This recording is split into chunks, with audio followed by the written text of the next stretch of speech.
পিঠে খাবো। ও মা, আমিও খাবো। আচ্ছা দাঁড়া দাঁড়া, আগে তো পিঠেটা তৈরি করে নি, তারপর তো খাবি। ও মা, আমাকে একটু দাও না, আমি একটু বানাই। এই তো নে।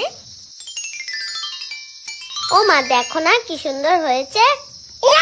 সুন্দর, একদম বাজে হয়েছে। ওটা আবার পিঠে হলো নাকি? ও মা, আমাকে একটু দাও তো, ওকে একটু শিখিয়ে দি। দেখিস, আমি এমন পিঠে বানাবো, তুই দেখলেই অজ্ঞান হয়ে যাবি।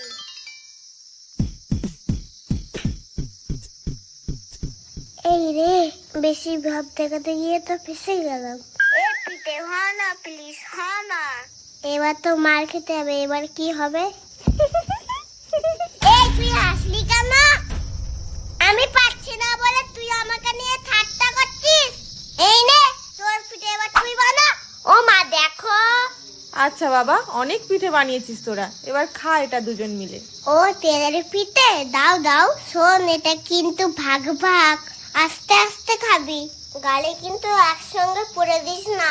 তুই খা না তাড়াতাড়ি।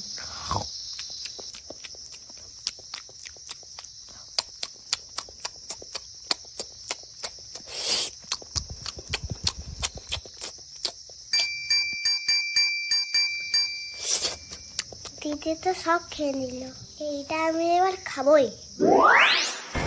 এই তুই এটা নিলে কেন? ওটা আমার ছিল।